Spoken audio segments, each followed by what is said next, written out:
Alright, so here we are for match number 2, and we're versing God's Shadow. We lost the die roll, and we are on the draw. Opponent is a Lurus deck, which means that they could make us discard all this good stuff in hand. I think it's probably worth keeping. This deck has this hand has upsides in certain Lurus matchups, so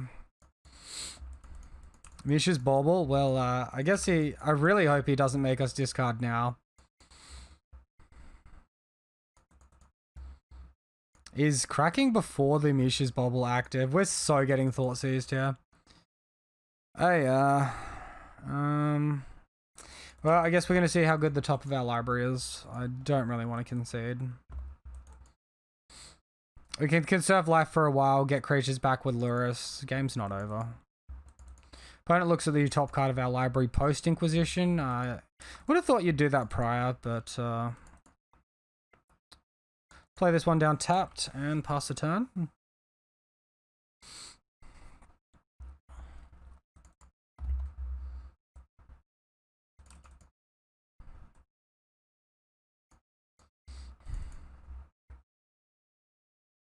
Magmatic Channeler. Okay, so the Grixis has picked up this card now. That's interesting. There's Force Negation right on time. Let's use this one to get a Temple Garden. And the next turn we can lure us to hand. Hopefully it doesn't get discarded.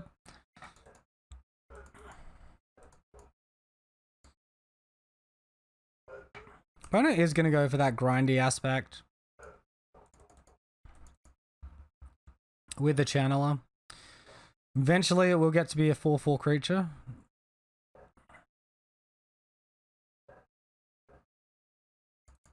Excellent filtering. A real, like, sleeper of a card. So, opponent does nothing. Interesting. I guess he's holding up counter magic. Find the Bogle. Well, that's definitely a good draw.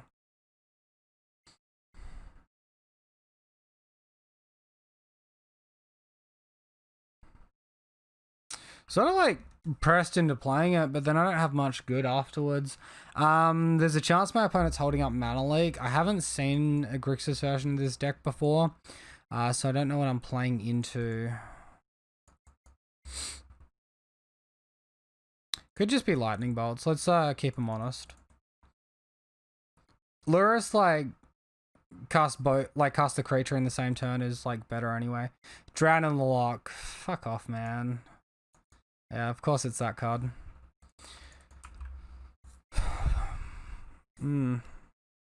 Interesting. Well, one more activation and this Chandler is going to be a 4/4. Never mind. It's going to a 4/4.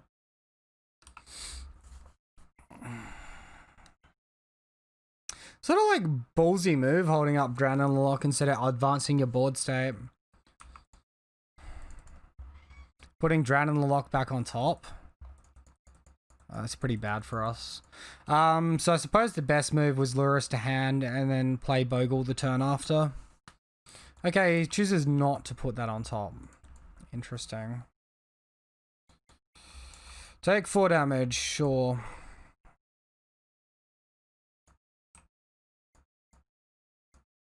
Got him. Yep, and then we can just Hallowed Fountain in tapped. We got Force of Negation protection to protect our hand, which is something, I suppose.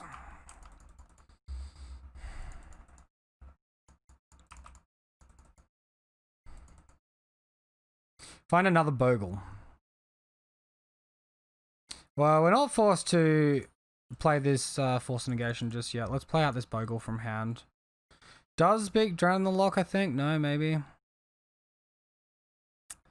No, does not beat Drown in the Lock. Drown in the Lock can stop that. Alright, so we can also play around, I suppose, Mana Leak again. And we can hard cast Force of Negation. That's reasonable. Alright, so we'll pass the turn. Look to set up for Daybreak, and Lurus can be on a later grind. Opponent with the Archmage's Charm, I mean, that's fine. I wonder if he's a shadow deck or not. It's definitely not playing like a shadow deck in my opinion. Here comes the Mish's Bobble from the opponent. And he cracks it targeting us.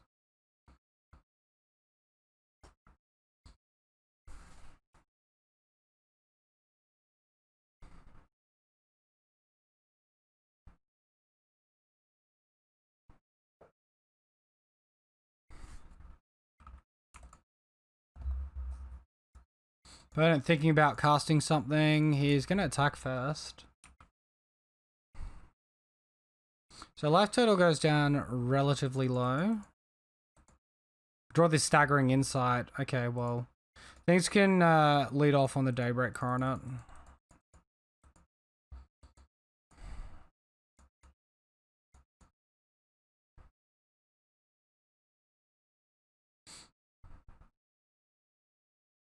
That resolves. Alright. I don't see a world where attacking is bad. He might just have a lot of fatal pushes in hand. Cryptic. Hell no. I'm not gonna let that shit happen.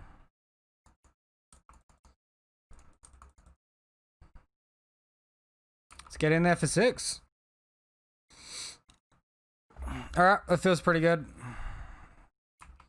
Everything's turned around relatively nicely in our favor. Opponent plays a second channeler.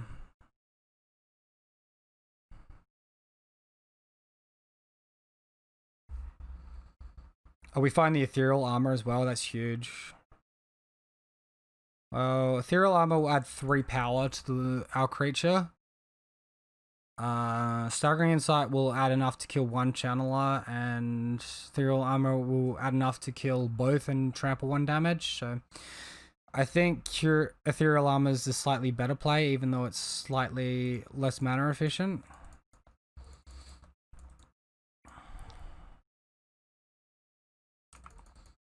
Alright, let's go for that attack. I don't really want to get tapped down by a Cryptic Command now, so I'm just going to hold up Force Negation for the Cryptic Command. And we get to exile them, so our opponent can't get them back with Mystic Sanctuary.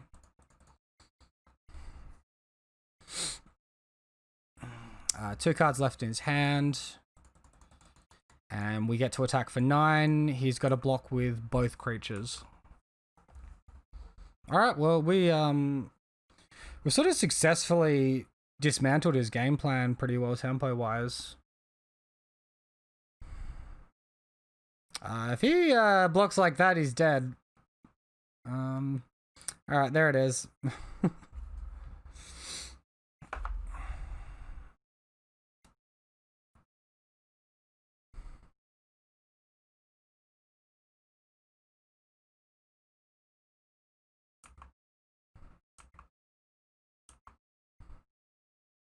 Alright, so we put him to 4. We still got the big guy.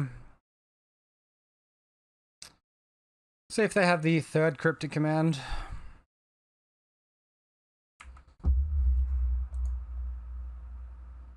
Windswept Teeth. Alright, so whatever. Let's go for the attacks.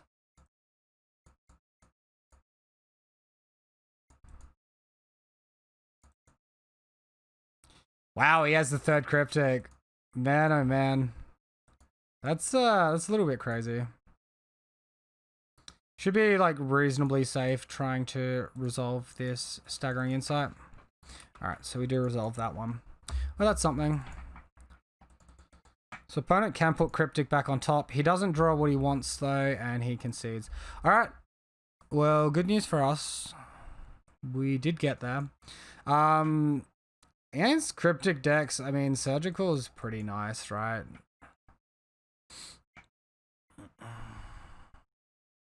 Might also want Stubborn Denial. I don't really think we want Path to Exile. There's possibility as Blood Moon and we might want Force of Vigor, but I'm not really willing to like play into that just yet. Let's remove these Rancors. And then we've got to remove something else. Stalker seems like about even with our other creatures, but it's like a little bit more expensive and gets countered by Mystical Dispute. So I'm sort of inclined here to just remove both Stalkers. We are on the draw though, and having a decent creature count is probably going to be really helpful. Let's remove one Arcane Flight, one Stalker.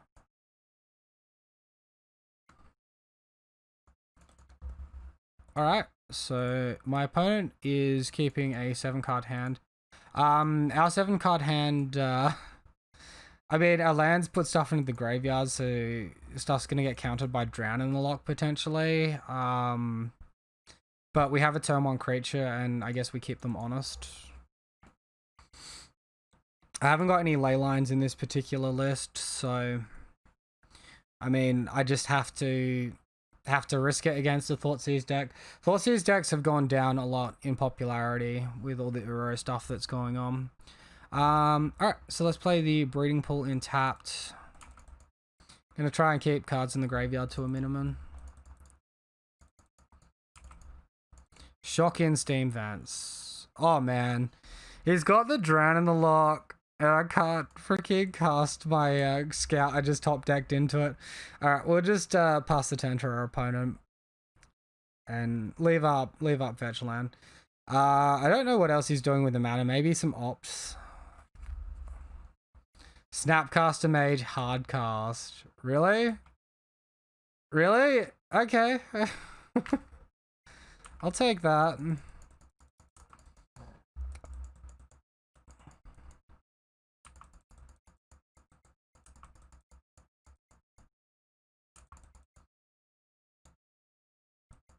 Maybe this land can stay uncracked for now. Find another Curious Obsession.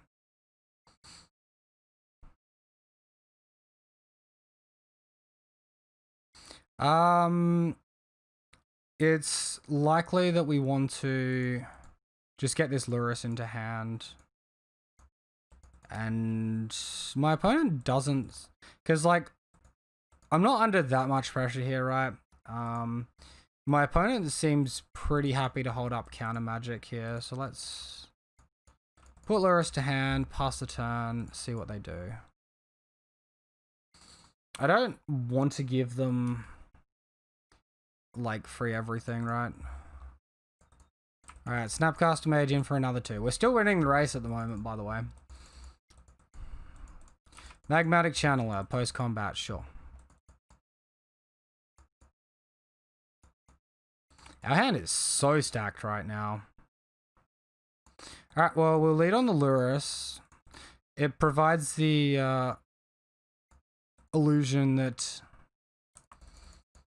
we're going for that Bogle in the graveyard as the important card. So if they counter this with Drown in the Lock, we can play the Scout from hand. Or Logic Knot. Okay, well, no. Opponent did ditch their own graveyard though, so this channel has shrunk back down. I guess it's where it was before. They only had one Thoughtseize in the bin. So now we can look to resolve Curious Obsession, Staggering Insight, Arcane Flight, etc, etc, etc. Attack on through, do some damage. Going for the Curious Obsessions are probably dangerous because if our opponent Cryptic commands, they just tap and fall off. Our creature taps and it falls off.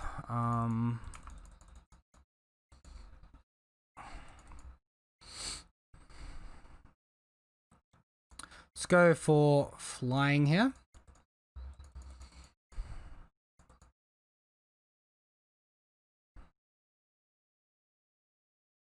Okay. Let's go for the Scry here as well. I kind of want to see some counter magic soon.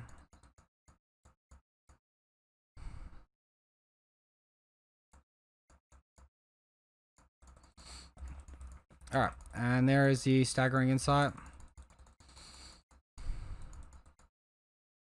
So for opponent, counters this. Okay, we still get to attack. We still get a Scry. That's pretty decent for us, really. I'm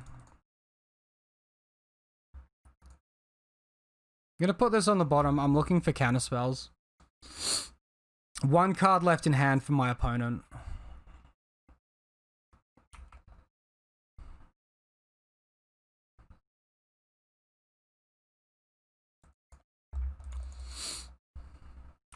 Opponent goes for the Archmage's Charm. I'm pretty sure he puts that on top. His hand must be garbage, man. It must be garbage.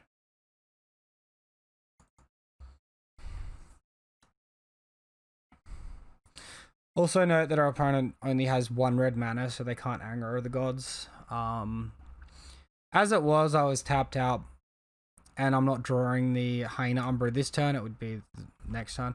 Opponent discards the Colligan's Command to the Magmatic Channeler ability. Do I get to see the other card? No.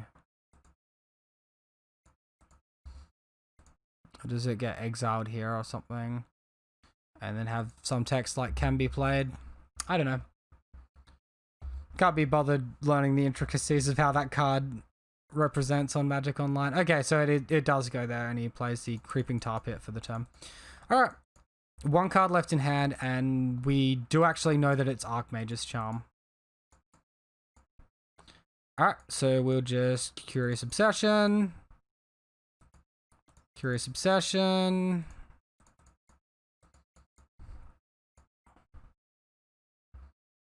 If we Daybreak Coroner, it gets countered to Archmage's Charm. I kind of don't like that. I kind of like just attacking like this. It should be fine. Then we could potentially play a Chump Blocker next turn. In post-combat, sorry.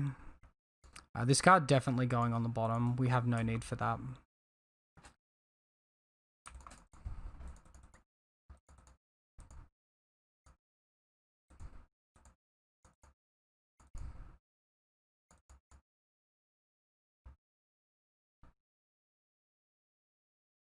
Alright, we'll play the Horizon Canopy there. We'll then play the Glade Cover Scout. So we go down to 6. Our opponent can Archmage's Charm, putting a 3rd card in the graveyard, drawing 2 cards. And we've just got to be a little bit scared of that Creeping Tar Pit, I suppose. Maybe instead of letting my opponent... oh wait, he countered that? No way. Because now he has lethal. Never mind. I'm an idiot. Alright, so that's fine. Okay. So super grindy deck that uses Snapcaster Mages as well. Interesting. Well, I definitely could have done that more optimally than what I did do.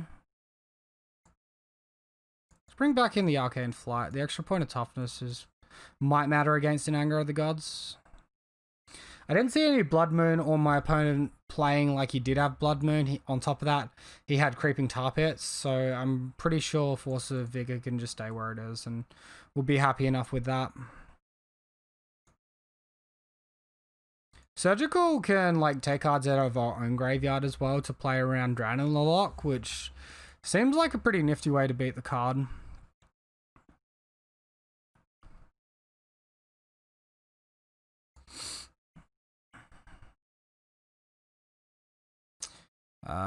Potential to trim a land here, actually. I might just trim a single Windswept Teeth. Alright, we'll go with that. I think being on the play is going to make a big difference here. A turn 1 hexproof creature into like some pretty gas auras would be very, very strong. Alright, well, we are mulliganing. Alright, this hand looks good. We'll ditch the Force of Negation and we'll keep the rest of our hand. Actually, we can probably just ditch a Mana Confluence. Never mind. We'll ditch the Mana Confluence. There we go.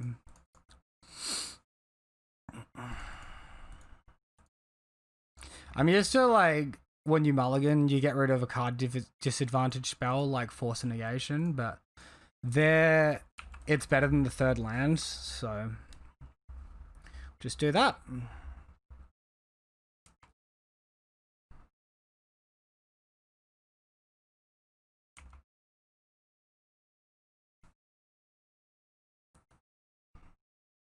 Suppose I should have counted my damage a little better in the previous game and not played the Scout at all, maybe just played nothing.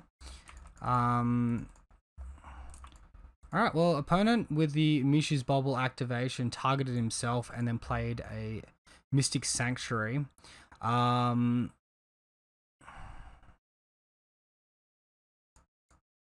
Here I feel fine fetching a basic island, conserving a little bit of life. We can play out double aura and attack for 4 in the air. If our opponent attacks our hand instead of playing a channeler, we just lose force negation, which isn't the end of the world. Hopefully we draw some auras, or some card draw auras more specifically, and then we just win the game from there. If my opponent holds up Drown in the Loch, obviously lure us to hand, attack for 4. Not necessarily in that order. Alright, there's the Magnetic Channeler. So this is the turn to draw an aura. We draw the Stubborn Denial. Well, that's actually a pretty good card to draw. And we can hold up Force Negation.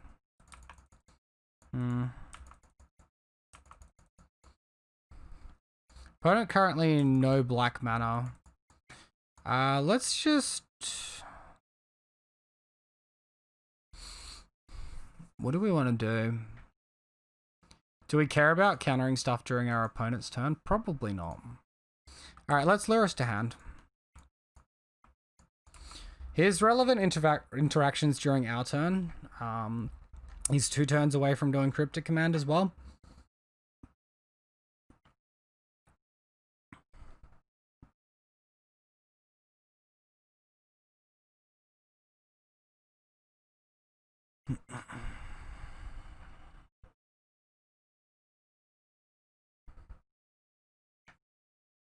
Alright, opponent doing the active on Channeler. And I guess something's going to his graveyard, the other thing potentially going into play. So Spell Bomb to graveyard, and what's the other card? A Thoughtseers? Okay, well, sure. If he's not got black mana, does he need to... You may play that card this turn, okay. Flusterstorm also revealed at some point. Interesting tech against us. I suppose we've got counter spells, so it makes a bit of sense.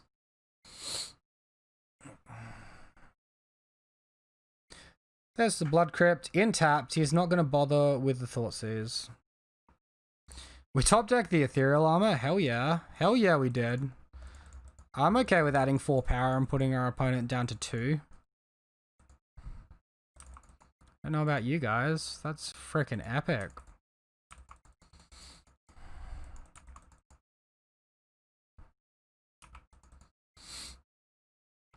Alright, pressure's on. Spellbomb. Oh, sorry. Yeah, that's fine. Spellbomb's there. Not on the stack in my end step. Alright. Lightning Bolt. Sure, whatever. Make a 4/4 channeler. We've got flying. It doesn't matter.